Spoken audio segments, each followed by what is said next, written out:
Qu'est-ce qui représente un quart de l'utilisation de nos smartphones? Ah, c'est facile. Écoutez encore un podcast tech? Ah bah non, ça c'est 50% du temps. Non. Nous passons un quart du temps passé sur nos téléphones à regarder l'écran de veille. Bonjour et bienvenue sur encore un podcast tech. Une sélection du meilleur de la tech une fois par semaine. Salut Rémi. Salut Greg, comment vas-tu? Ça va super et toi? Ma foi, nickel. Écoute, je voudrais profiter de ce début d'épisode pour vous dire, une fois n'est pas coutume, que nous sommes désormais dispo sur une nouvelle plateforme. C'est vrai. Et ça marche pas mal. Ouais. Donc cette plateforme, c'est TikTok. Donc voilà, on a ouvert un compte TikTok et on y poste quelques séquences un peu en mode best of digest des épisodes. Et bon, franchement, comme TikTok sait le faire, c'est que des chiffres délirants à chaque fois. Donc c'est très très marrant. C'est bon Voilà, pour on prend l'ego. ça avec beaucoup de pincettes, mais en tout cas, ouais, c'est bon pour l'ego. Mais en tout cas, voilà, c'est un autre moyen, hein, puisqu'à Rémi et moi, on produit du contenu, et puis voilà, in fine, que ce soit consommé dans une appli de podcast ou sur un réseau social, pour nous, ce qui compte, c'est que ce soit partagé et utilisé. Donc voilà, c'est un autre moyen de le partager. Mais je vous rassure, si vous continuez à nous écouter en podcast, vous en aurez beaucoup plus pour le même prix. Donc voilà, n'hésitez pas. Et puis voilà, si vous êtes plutôt TikTok, n'hésitez pas aussi à vous abonner. C'est plutôt cool en tout cas.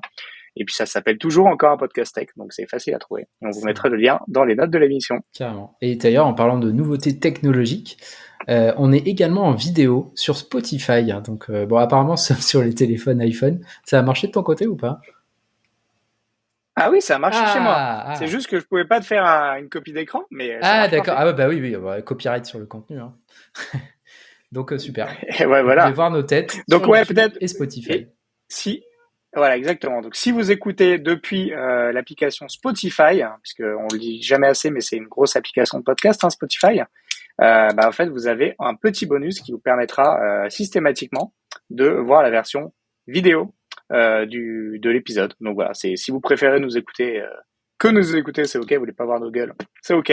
Mais si vous souhaitez nous voir en même temps, c'est également possible et donc via Spotify. Je n'ai pas essayé sur desktop par contre, hein, mais tiens, faudrait que j'essaye.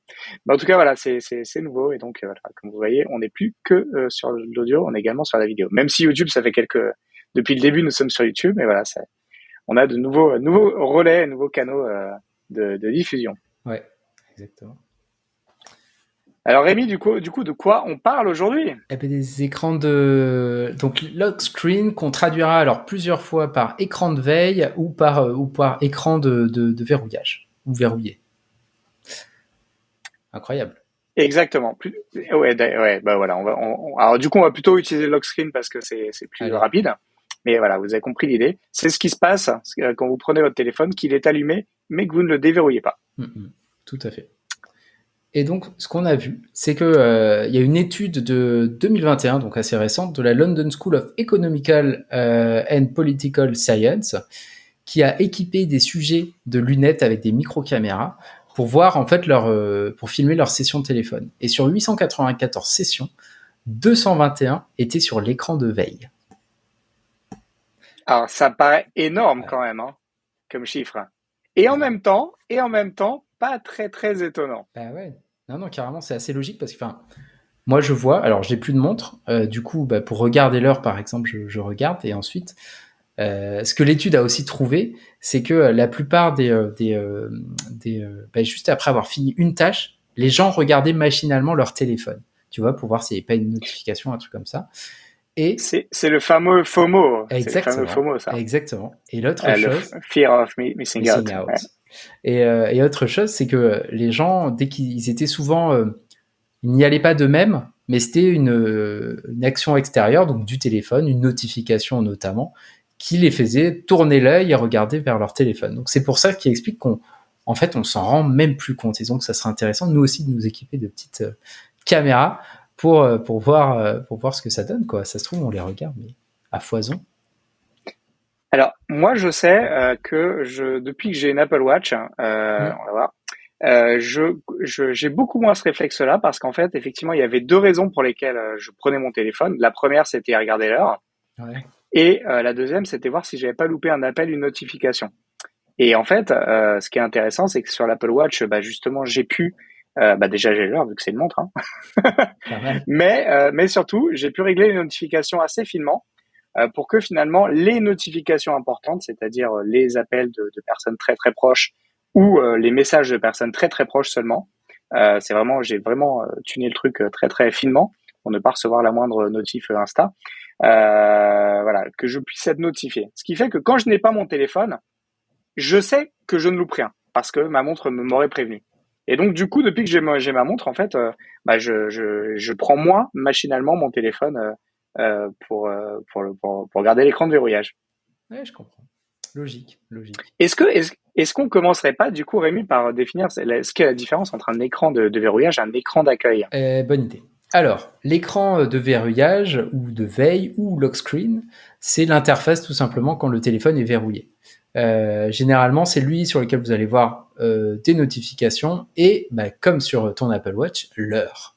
Il a deux rôles. Le premier, c'est d'être le premier lien avec le téléphone et ce qu'il contient, donc savoir notamment les notifications, qui vous a appelé, est-ce que vous avez des choses en attente.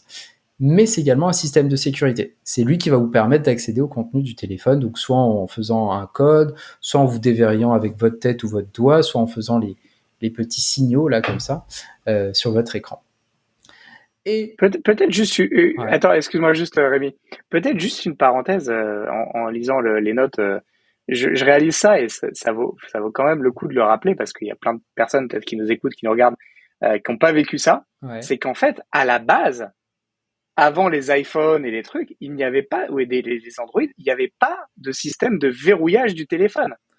C'est-à-dire qu'un téléphone, c'était soit tu avais un code PIN, et à ce moment-là, ça c'était au démarrage du téléphone, Ouais. pour la carte SIM, mais sinon, accéder au contenu du téléphone, alors tu me diras, il y avait moins de contenu puisqu'il n'y avait pas d'application, mais les messages et les listes d'appels, tu pouvais prendre n'importe quel téléphone sur une table, tu y avais accès en mode open bar. Ouais, c'est vrai. C'est vrai. On a tendance à l'oublier, mais c'est vrai que ça n'a pas toujours été, alors voilà, on va dire depuis les smartphones, il y a ces écrans de verrouillage, mais ça a été introduit vraiment par les iPhones et Android. Hein. Les vieux Nokia que j'avais, il n'y avait même pas de code. Hein. Bah ouais, sûrement. Je me souviens pas comment c'était sur les BlackBerry. Je pense pas qu'il y en avait un code, T'avais hein. pas de code non Ouais, je plus. crois Hein. pas, hein. C'est chaud en fait en y Ouais, pensant. je crois que c'était une option. Je crois que Ouais, c'était une peut-être. option, mais Peut-être. c'était pas par défaut comme aujourd'hui. Ouais. Ah, c'est fou ça. Le temps change. Bon voilà, parenthèse fermée. Bah Excuse-moi. ouais, non mais bon rappel. Et du coup, l'inverse de l'écran de verrouillage, c'est qu'une fois que vous l'avez déverrouillé, c'est votre écran d'accueil. Et c'est là où vous avez votre téléphone déverrouillé, vous avez toutes vos applications, l'heure et éventuellement quelques widgets. Ok, donc là on peut rentrer dans le sujet. Hein. Oui, c'est bon, on est prêt. Comment toi aujourd'hui tu utilises ton... Ah, déjà t'as quoi comme appareil et comment tu utilises ton écran de verrouillage? Alors moi, Ton lock j'ai screen. un Google Pixel 6 et du coup, qu'est-ce qu'il y a dessus? Il y a l'heure classique et c'est la principale utilisation au final. Il y a la météo également. Ce que Google a fait, c'est qu'il essaye de personnaliser en mettant des prochains événements qu'il pense être utiles. Donc par exemple, il va récupérer, je sais pas, j'ai un train qui est dans mon agenda, il va afficher l'heure du départ et me dire, bah tiens, tu devrais partir à telle heure. Pareil pour les rendez-vous. L'idée, c'est vraiment d'être utile sans avoir à déverrouiller le téléphone. Le truc qui est vachement bien aussi, c'est qu'il analyse la musique qui passe à proximité, il m'affiche le titre et l'artiste, ça j'aime beaucoup, très très pratique.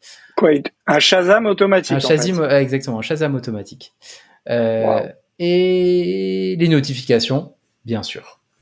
Et toi, Craig? Eh ben écoute, moi j'utilise un iPhone et faut savoir que ça a toujours été plus pauvre qu'Android, hein, les iPhones au niveau des écrans de verrouillage, puisque ça s'est longtemps résumé au strict minimum, à savoir l'heure comme tu disais, les notifs, Ouais.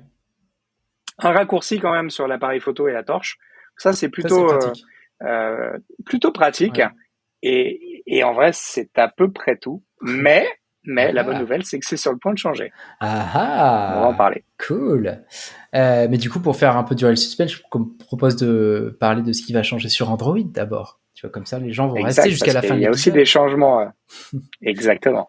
Alors, la grosse nouveauté là de récemment, c'est que Glance, qui est une société qui est dans laquelle Google a investi, va arriver aux États-Unis. C'est une application qui permet de créer des lock screens personnalisés en fonction de ce qu'on fait. Exemple, vous faites du sport, on peut afficher un lecteur de musique et le statut de la séance de sport. Donc par exemple, si vous êtes en train de courir, on pourra avoir un petit widget qui affiche le nombre de kilomètres parcourus sur la séance. Si vous êtes dans un taxi, il va vous afficher automatiquement le temps qui reste dans le trajet et un mini-jeu, par exemple, pour que vous puissiez patienter. C'est une application qui est déjà présente en Asie du Sud et en Inde et qui a pour particularité de se rémunérer sur la publicité, ce qui, heureusement, ne sera pas le cas pour les USA. Et effectivement, c'est le cas sur certains Kindle, comme tu viens de le noter subrepticement dans les notes. Vous avez des offres de Kindle qui sont moins chères parce qu'en fait, il va vous afficher de la pub. Voilà. Oui, exactement. Quand l'écran est verrouillé, la pub sur un Kindle, c'est juste une suggestion de livre, hein, donc c'est assez indolore. Ils affichent pas des pubs, acheter de la bière, des couches, des trucs comme ça. Ce serait marrant. Non, parce que le Kindle étant ce qu'il est, tu peux pas faire grand chose avec, hein, donc c'est un peu la nature du truc. Donc pas de notif, donc voilà, c'est plutôt limité. Peut-être juste une précision, il me semble que c'est une société Glance qui est quand même backée par Google. Ouais, tout à fait. Voilà, ça c'est une précision importante parce que voilà, ça peut, quand on connaît le poids de la recherche, de la pub pour Google, voilà, c'est le fait qu'ils investissent dans une société comme celle-ci, ça peut être une porte d'entrée vers d'autres services qu'ils déploieraient sur Android, puisqu'en fait on le dit jamais assez, mais Google ne se fait pas vraiment d'argent avec Android, hein. C'est vraiment ils ne se font pas d'argent directement avec Android, avec les licences ou quoi. C'est vraiment en enfermant les gens dans un écosystème Google et en leur poussant plus facilement des services comme Google Search ou autres qui se rémunèrent finalement sur les meilleures connaissances, plus de data et également du coup plus d'exposition aux pubs, que ce soit sur YouTube ou sur d'autres systèmes. Donc voilà, ça peut être effectivement une source de revenus non négligeable et potentiellement plus ou moins indolore, hein, mais qu'on pourrait retrouver dans certains téléphones Google. Ouais, on verra comment c'est intégré en tout cas, mais là ce qu'ils ont annoncé, c'est que pour le lancement, donc pour l'instant aux USA, c'est qu'il n'y aura pas de pub. Donc après on verra. Mais tu vois, tu pourrais imaginer comme des Kindle. Tu pourrais imaginer comme des Kindle où ton Pixel 7 ou 8, il soit à $500 si tu veux pas de pub, et il soit à $400 avec pub. C'est clair. Honnêtement, pour beaucoup de personnes, l'équation va être très très rapide. Exactement. Ouais, non, ça c'est sûr. Donc à voir. Et puis bon, $100. Ouais, à voir. Ouais, $100. Du coup, ça, hein? Non, c'est un exemple, mais effectivement, tu peux. Sur Kindle, les différences de prix sont plus réduites. Je crois que c'est 20 ou 30 % à peu près, hein, mais c'est pas négligeable du coup. Donc voilà, ça peut être un bon moyen effectivement de financer une partie de l'achat. Donc ça, c'est voilà, effectivement sur la partie Android et sur iOS, je te le disais tout à l'heure, hein, ça a longtemps été vraiment très très pauvre, hein, avec le minimum. Apple restait vachement dans son affaire de contrôle de l'écosystème et de pas polluer, de pas rendre des choses moches, etc. Ouais. Et en fait, ils ont annoncé il y a quelques semaines iOS 16 qui va être déployé sur tous les nouveaux appareils et sur tous les appareils existants à partir de la rentrée 2022 et la sortie des nouveaux iPhones. Ce qu'il faut retenir, c'est que iOS 16, la plus grosse nouveauté de ce système d'exploitation, ça va être les changements faits à l'écran de verrouillage.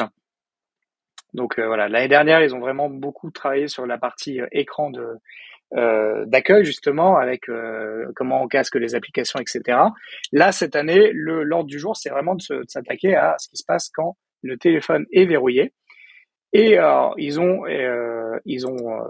repris certaines choses qui existaient depuis un moment. Alors moi, pour info, je teste cette bêta d'iOS 16 depuis déjà plusieurs semaines. Donc voilà, donc j'ai un peu de retour d'expérience et clairement c'est quelque chose qui va être très très utilisé et qui va beaucoup faire parler parce que voilà, il y a eu un tel immobilisme et une telle pauvreté dans ce qui était proposé que là on passe vraiment d'un extrême à l'autre.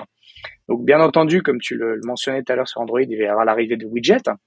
Donc la météo, les news, l'agenda, le nombre de pas que tu as fait, etc. Donc ça, c'est plutôt du classique, on va dire, hein, comme tu peux avoir sur Android. Ils ont également développé des API spécifiques qui permettront, par exemple, si tu suis le résultat d'un match de foot, de basket ou quoi, en fait, de ne pas avoir une notification à chaque fois qu'il y a un point, mais vraiment d'avoir une sorte de widget en écran d'accueil qui se met à jour et qui finalement, se rafraîchit avec le score le plus récent. D'accord. Plutôt que de recevoir 10 notifs à chaque fois qu'un but est marqué ou quelque chose, là, ce sera vraiment quelque chose de dynamique. Donc ça, c'est plutôt intéressant comme approche et je pense plutôt nouveau aussi. Et puis, ils vont également introduire des fonds d'écran dynamiques. Alors pour les photos, ça, je pense que c'est pas très très innovant, c'est-à-dire concrètement être capable de changer dynamiquement des photos. Alors donc Apple va sélectionner déjà certaines photos qu'il juge intéressantes, alors, soit des personnes, soit des paysages que tu as pris en fait en photo, pour te proposer dynamiquement de les faire tourner. Donc ce qui est intéressant, c'est que du coup ton écran d'accueil tout est différent un petit peu à chaque fois que tu le prends. Donc ça, c'est pas du tout nouveau, hein, ça existe déjà sur Android depuis un moment. Je sais pas si tu as ce type de fonction sur le Pixel, mais en tout cas, moi j'ai déjà vu ça sur des téléphones Android. Peut-être. Donc ça c'est plutôt, ça te parle? Non. Bon voilà, ça ça va te piocher des photos random et ça va te les afficher, donc soit des paysages, soit des personnes. Et puis ça va également te mettre te changer la couleur de ton écran en fonction de ce que tu es en train de jouer. Moi par exemple, quand j'écoute certains podcasts, la pochette de notre podcast, elle est plutôt rose. Oui. En fait il y a un halo rose en fait qui irradie un petit peu l'écran quand il est verrouillé et que j'écoute notre podcast. Ça c'est plutôt sympa. Voilà, ça apporte un petit peu de dynamisme. Mais ça va un petit peu plus loin quand même, la personnalisation, puisque ils vont permettre d'intégrer des photos, ça on le disait tout à l'heure, mais également de les intégrer de manière un peu intelligente, c'est-à-dire avec quand tu as un sujet en relief, il va par exemple une personne, elle va arriver par-dessus l'heure ou la date. C'est sympa. Donc en jouant sur les profondeurs de champ. Donc ça, cool. Ouais. Exactement, ça fait un effet immersif assez intéressant. Et puis il y a également la possibilité de changer la police, les couleurs, donc pas mal de personnalisation sur cet écran d'accueil. Mais c'est peut-être pas ce qui m'a le plus impressionné. Ce qui m'a le plus impressionné, ce que je trouve le plus cool, c'est que ces lock screens deviennent finalement intelligents. D'accord. Et ce que je veux dire par intelligent, c'est que ils vont être, alors ils ont introduit l'année dernière, on en avait parlé lors d'un podcast, une fonctionnalité qui s'appelle Focus, qui permet finalement de définir des paramétrages en fonction de situation. Par exemple, un écran d'accueil quand tu es au travail, un écran d'accueil quand tu es chez toi, avec des raccourcis d'application, avec des personnes qui peuvent te contacter ou pas. Et donc voilà, ça de manière complètement automatisée, soit par rapport à des lieux, soit par rapport à des dates et des heures. Donc moi typiquement, dès que j'arrive au travail, j'ai un nouvel écran d'accueil qui se met en place. Et bien en fait, Apple va pousser le truc un petit peu plus instantané, puisqu'ils vont également permettre de modifier l'écran de verrouillage. Et alors, ça pourrait paraître abstrait, concrètement, là, à quoi ça peut ressembler. Je vais te donner un exemple très très parlant, qui est celui que j'utilise moi, par exemple. J'ai un fond d'écran avec photos de ma famille, complètement vraiment très sympa, un peu pas sérieux, limite en maillot de bain et tout, sur mon écran de verrouillage. Mais je peux t'assurer qu'à partir du moment où je suis au bureau, cet écran-là, personne n'est capable de le voir. Pourquoi ? Parce qu'en fait, automatiquement, mon écran de verrouillage, avec l'image qui l'illustre, va switcher sur quelque chose de plus sobre. Et à l'inverse, quand j'arrive chez moi, on rebascule sur un mode où j'ai des photos de sympa, ou quand je suis en dehors du boulot, ça peut être encore une autre photo. Donc tu peux avoir des règles comme ça par exclusion ou par inclusion.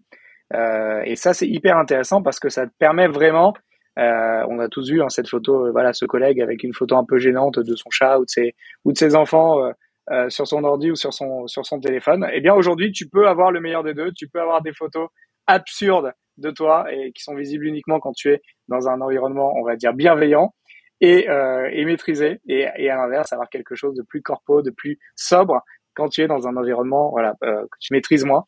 Donc soit dans des dinnervilles, soit au boulot, à des réunions, dans des séminaires, ce genre de choses. Et ça, je trouve ça très très cool comme fonctionnalité. C'est très facile à paramétrer.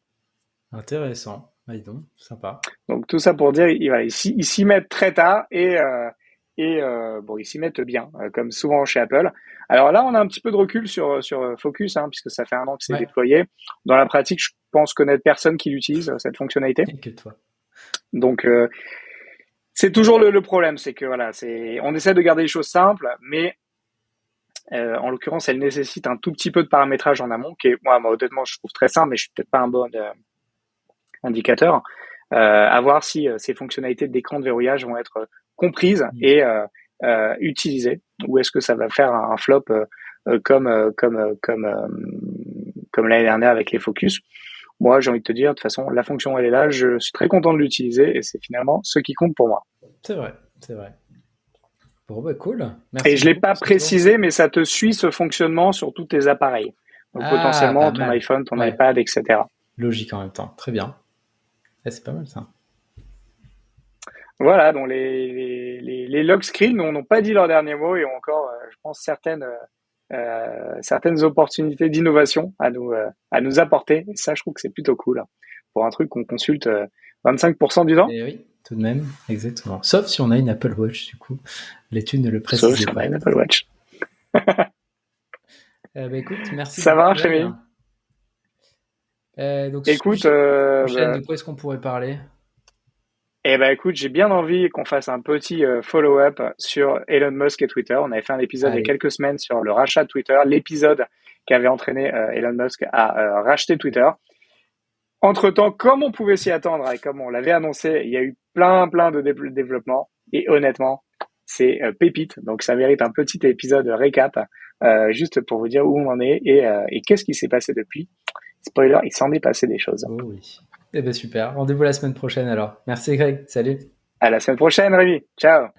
Merci de votre attention. Si l'épisode vous a plu et que vous souhaitez nous aider, laissez votre avis sur Apple Podcast, car les podcasts, c'est le truc le plus dur à découvrir. Pour recevoir chaque nouvel épisode à sa sortie, abonnez-vous sur encoreunpodcast.tech. Vous pouvez également vous abonner à nos newsletters gregtayeb.substack.com et lebrief.tech.